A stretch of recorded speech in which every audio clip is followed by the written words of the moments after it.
Good afternoon. Today, one of the toughest tales of the recession took another big step towards becoming a success story.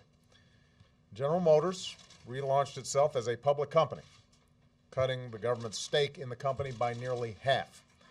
What's more, American taxpayers are now positioned to recover more than my administration invested in GM. And that's a very good thing. Last year, we told GM's management and workers that if they made the tough decisions necessary to make themselves more competitive in the 21st century, decisions requiring real leadership, fresh thinking, and also some shared sacrifice, then we would stand by them. And because they did, the American auto industry, an industry that's been the proud symbol of America's manufacturing might for a century, an industry that helped to build our middle class, is once again on the rise. Our automakers are in the midst of their strongest period of job growth in more than a decade. Since GM and Chrysler emerged from bankruptcy, the industry has created more than 75,000 new jobs. For the first time in 6 years, Ford, GM, and Chrysler are all operating at a profit. In fact, last week, GM announced its best quarter in over 11 years. And most importantly, American workers are back at the assembly line manufacturing the high-quality, fuel-efficient, American-made cars of tomorrow, capable of going toe-to-toe with any other manufacturer in the world. Just 2 years ago, this seemed impossible.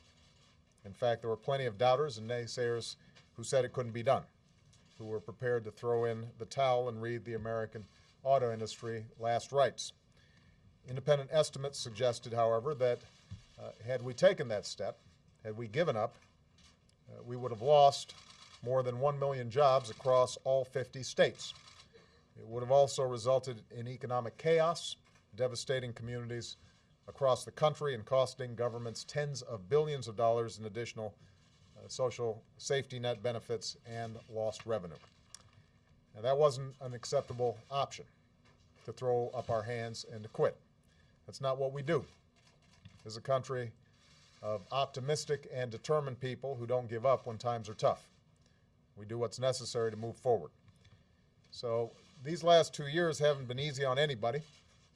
They haven't been without pain or sacrifice, as the tough restructuring of GM reminds us.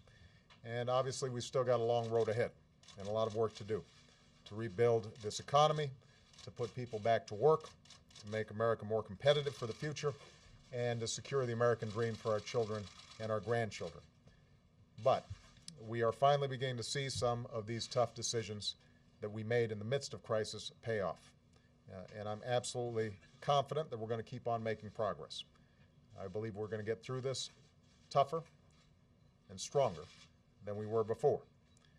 Because just as I had faith in the ability of our auto workers to persevere and succeed, I have faith in the American people's ability to persevere and succeed. And I have faith that America's best days and American manufacturing's best days are still ahead of us. Finally, I just want to embarrass a couple of people. Ron Blum and Brian Dietz are key members of the team that helped to engineer this rescue of GM and Chrysler. So it had not been for these two gentlemen, a whole lot of people might be out of work right now. We are very proud of them, and I figured that I'd go ahead. You can see they're all looking sheepish. Point them out to you. So thank you very much, everybody.